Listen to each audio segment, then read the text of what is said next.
삼중고로 수렁에 빠진 외식업계 자영업자 현실 감안 필요 핸드 임유정. 유통인사이드 최저임금 인상 단기 퇴직금 주휴수당 직격탄. 내년 최저임금 2.9% 인상, 주휴수당 지급까지 고용도 흔들. 무너지는 수익구조, 배달 수수료, 김차료 공공요금 눈덩이. 근로기준법 확대 적용. 5인 미만 사업장의 제한. 해법은 실질적 지원과 유연성. 이젠 현실과 타협해야. 서울 시내 한 식당 골목. 뉴시스. 한 나라의 경제 성장을 좌우하는 핵심 요인은 무엇일까? 한국 경제는 1980년대까지 약 30년 동안 연평균 9%가 넘는 고도 성장을 이뤄냈다. 그러나 2011년부터 2014년까지의 성장률은 연평균 3.05%에 그쳤고, 올해 한국의 경제 성장률을 1%대로 전망됐다. 한강의 기적으로 불리던 눈부신 성장은 이제 기억 속에 묻혀가고 있다. 저성장이 장기화하며 일자리, 소득, 노후에 대한 국민의 불안도 점점 커지고 있다. 더 큰 문제는 이러한 저성장 기조가 일시적 현상이 아니라는 점이다. 경제협력개발기구 OECD는 6월 발표한 보고서에서 우리나라의 올해 잠재 성장률을 1.9%로 추정했다. 2001년 이후 OECD의 한국 잠재 성장률 추정치가 2%를 밑돈 경우는 처음이다. 2030년대 후반에는 성장 엔진이 사실상 멈출 것이라는 암울한 전망까지 나온다. 이대로라면 미래는 없다. 지금의 경제 상황을 방치한다면 다음 세대는 우리보다 더 나쁜 환경을 떠안게 된다. 그렇다면 우리는 어떻게 해야 성장의 동력을 다시 살릴 수 있을까? 정답은 멀리 있지 않다. 경제의 최전선에서 일자리를 만들고 소비를 견인하며 지역 경제를 지탱하는 소상공인들의 사기를 북돋아 주는 것이 최선이다.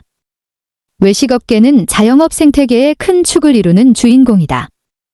수많은 식당과 카페가 골목마다 자리 잡아 식재료를 소비하고 유통망을 움직인다. 사람을 고용해 일자리를 창출하고 일상 소비의 출발점으로 기능하며 경제의 실핏줄 같은 역할을 한다. 그러나 이런 경제 주체가 흔들리고 있다. 해마다 높아지는 최저임금과 주휴수당 등 인건비 부담이 가중된 와중에 경기 불안까지 겹쳐 손님의 발길이 눈에 띄게 줄었다.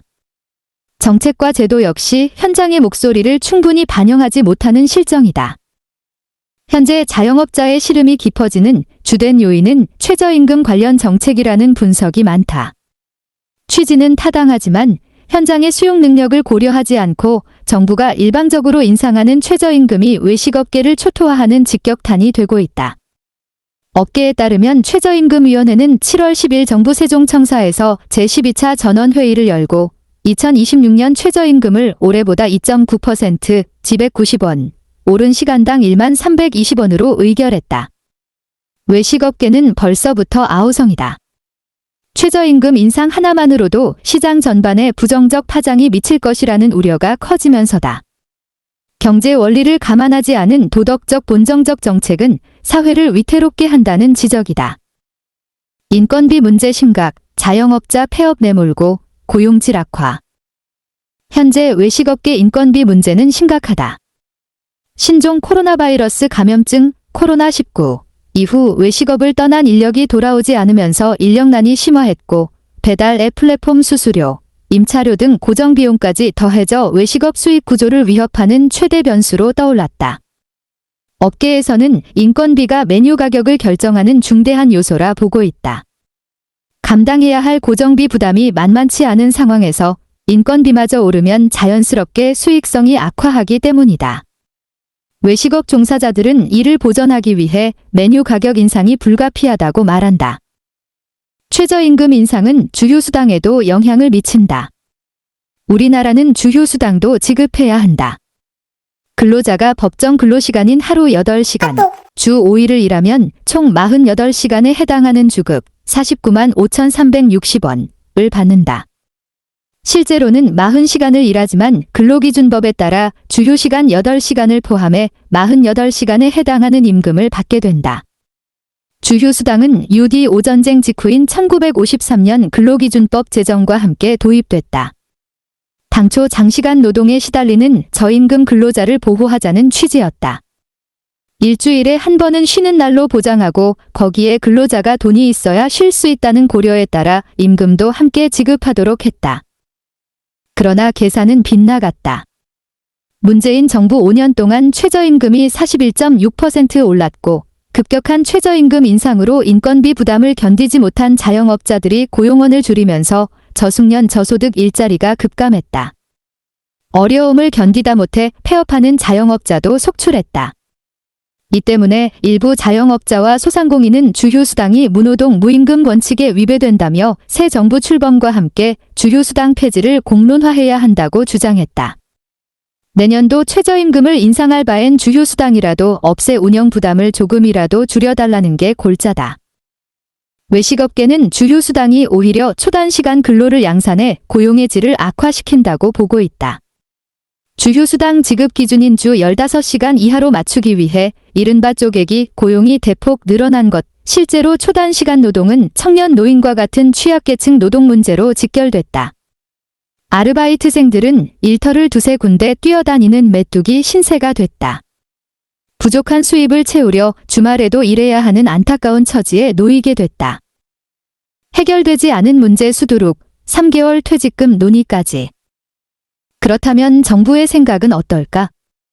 최저임금을 대폭 인상하기로 했을 때 정부가 이런 상황을 짐작하지는 않았을 것이다. 분명 좋은 의도로 시작한 일임이 분명하다. 정부는 최저임금을 많이 올리면 취약계층의 소득이 그만큼 더 늘어나 소득 양극화 문제를 개선할 수 있다고 믿었다. 내수 활성화로 추가 경제 성장도 기대했다. 최저임금의 대폭 인상은 소득 분배와 경제 성장의 두 마리 토끼를 한꺼번에 잡는 방아쇠가 될 것으로 희망했다. 그러나 좋은 의도와 달리 아예 손대지 않은 것보다 못한 결과를 야기했다.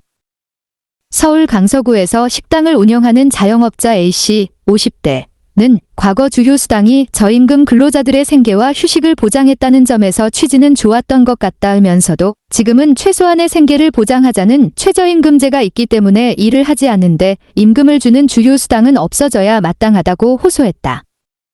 이어 주휴수당 지급 의무화를 어기면 형사처벌까지 가능해 사업을 지속하기 어렵다며 주휴수당으로 인해 숙련도에 따른 추가 임금 인상이 어려워지고 인건비 부담으로 미숙련 근로자가 현장에서 배울 기회 역시 사라지는 추세라고 말했다. 문제는 이런 상황에서 정부가 퇴직금 주휴수당 적용 대상을 확대하며 영세사업자의 부담을 키우고 있다는 점이다. 이재명 정부는 최근 일자리 질 개선을 이유로 퇴직연금 의무화를 추진하고 있다. 300인 이상 100에서 299인 30에서 99인 5에서 29인 노인 미만 등 소상공인의 충격을 줄이기 위해 5단계에 걸쳐 퇴직연금을 확대 적용하는 방안을 논의하고 있다.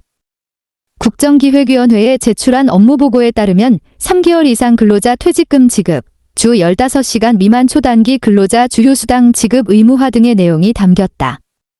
사회적 취약계층을 보호하고 쪼개기 아르바이트를 막아 양질의 일자리를 확보하겠다는 취지다. 외식업계는 반발하고 있다. 단기 아르바이트 인력 비중이 높은 업계 특성상 3개월만 근무해도 퇴직금을 지급해야 할 경우 고용 자체를 주저하게 될 수 있다는 우려다. 고물가로 재료비 부담도 만만치 않은데 전기, 가스, 수도 등 공공요금 상승의 인건비 부담까지 늘면 감당하기 어렵다는 것이다. 여기에 매번 직원 교육과 적응에 드는 시간 준영 비용이 늘어나 일자리의 질이나 안정성은 오히려 떨어질 것이란 걱정도 뒤따른다. 서울 시내 한 식당에서 종업원이 손님을 기다리고 있다. 뉴시스. 외식업계 둘러싼 환경 갈수록 악화, 근로기준법 확대까지. 외식업계 폐업은 해마다 늘고 있다. 국세청 국세 통계에 따르면 지난해 개인과 법인을 포함해 폐업 신고를 한 사업자는 100만 8,282명에 달했다. 전년보다 2만 1,795명 증가하며 1995년 관련 통계 집계 이후 처음으로 100만 명을 넘겼다. 폐업 자영업자 중 소매 금식점업 비중이 45%에 달하는 등 내수 업종을 중심으로 한계 상황에 내몰린 자영업자가 많았다. 앞으로의 환경 역시 녹록지 않다. 자영업자 처지에선 손님 한 명 받을 때마다 수익보다 부담이 더 커지는 구조가 됐다. 이재명 정부의 주 4.5일제 추진으로 근무일이 단축되면 인력 충원이 불가피해지고 이로 인한 인건비 부담과 단기 아르바이트 의존도 증가는 큰 부담으로 작용할 수도 있다. 외식업계는 두려움에 떨고 있다. 이런 최악의 상황 속에서 정부가 최근 노인 미만 사업장 근로기준법 적용에 대해서도 본격적으로 논의하기 시작했기 때문이다. 국정기획위원회 사회 1분과는 7월 8일 전국민주노동조합 총연맹 민주노총과 간담회를 열고 고용노동 분야 국정과제를 집중 논의했다. 이 자리에서 양측은 현행 근로기준법상 상시 근로자 수 5인 미만 사업장은 해고 제한과 부당해고 구제 신청, 연장 근로 제한을 비롯해 연장 휴일 야간 가산수당 적용과 연차유급 휴가 등이 적용되지 않는 사각지대에 놓여 있다고 바라봤다. 노동계가 오랫동안 근로기준법 적용 확대를 주장해온 배경이기도 하다. 외식업 종사자들은 근로기준법 전면 적용이 현실과 동떨어진 주장이라는 견해를 고수하고 있다. 대다수 외식 매장은 직원 수 5인 미만의 영세 사업장으로 인건비 여력이 부족한 상황에서 주휴수당 연장 근로수당 등 법적 의무가 추가되면 운영 자체가 어렵다는 설명이다. 서울 서대문구 창천동에서 실내 포장마차를 운영하는 B씨 40대는 도인 미만 사업장에까지 전면적으로 근로기준법을 적용하자는 일부의 주장과 논의는 하루하루 살아가기조차 힘든 소상공인 자영업자들의 절박함과 어려움을 외면하는 재앙과 같은 소식이라고 지적했다. 이어 아무런 대책도 없이 무조건 근로기준법을 적용하자는 주장은 시기상조이자 계약에 불과하다며 근로기준법 적용 확대는 우리 경제의 근간을 무너뜨릴 수 있는 매우 위험한 발상지라고 주장했다. 근로기준법 전면 적용이 실업자 양산 등 사회적 부작용을 낳을 수 있다는 지적도 있다. 영세한 사업장이 가산수당, 유급휴가 등 경제적 비용을 감당하지 못하면 직원을 유지하는 대신 자동화기기 도입 등 다른 방법을 찾을 수 있어서다. 특히 주말 공휴일 중심의 근무 구조와 잦은 인력 교체 등 업종 특성을 고려하지 않은 일률적 법 적용은 오히려 고용 축소와 같은 역효과를 불러올 수 있다는 우려도 나온다. 자칫 복잡한 법 규정으로 인해 자영업자가 범법자로 내몰릴 수 있다는 목소리도 적지 않다. 사장 본인 수입도 최저임금에 못 미친다. 자영업자 3명 중 1명은 월 평균 소득이 최저임금에도 못 미치는 벌이를 하는 것으로 확인됐다. 한국경제인협회가 모노리서치에 의뢰해 전국 자영업자 500명을 조사한 결과 30.4%가 최저임금 월 209만 6,270원 수준에도 못 미친다고 답했다. 더 큰 문제는 외식업계를 둘러싼 여건이 갈수록 악화하고 있다는 점이다. 내년 최저임금 인상과 이재명 정부의 주 4.5일제 추진으로 근무일이 단축되면 인력 충원이 불가피해지고 이로 인한 인건비 부담과 단기 아르바이트 의존도 증가는 큰 부담으로 작용할 수 있다. 외식업은 유연성 중요한 업종, 현실 감안한 접근 필요. 다만 일각에선 외식업계를 향한 따가운 시선도 존재한다. 대승적으로 보면 근로자 보호라는 방향성에 큰 공감대가 형성되면서다. 오랜 시간 같은 쟁점을 반복하면서도 외식업계에서는 여전히 현실이 어렵다는 호소에 머물고 있다는 비판이다. 폐업률이 급상승하고 있다는 점에서 외식업계의 어려움도 이해하지만 이제는 좀 더 현실적이고 구체적 대응책을 제시할 때라는 지적이다. 예컨대 영세사업자의 인력 고용 시 인건비를 보조하거나 중소기업의 신입 채용에 급여를 지원하는 방식 등을 적극 요구할 때라는 것이다. 강성진 고려대 경제학과 교수는 노동 환경을 지키는 방향에는 공감하지만 외식업처럼 유연성이 중요한 업종은 현실을 감안한 접근이 필요하다며 근로시간 제도나 주 52시간 같은 부분도 좀 더 탄력적으로 운영할 수 있어야 한다고 조언했다. 이어 한국도 이제는 선진국이니 기준을 맞춰가는 건 맞지만 자영업자들 목소리도 함께 들으며 반영하려는 노력을 해야지 임금을 일방적으로 높이는 식으로 해선 안 된다며 외식업계도 무조건 반대만 할 게 아니라 자영업자가 원하는 조건을 명확히 제시하고 정부와 타협점을 찾아야 한다고 덧붙였다.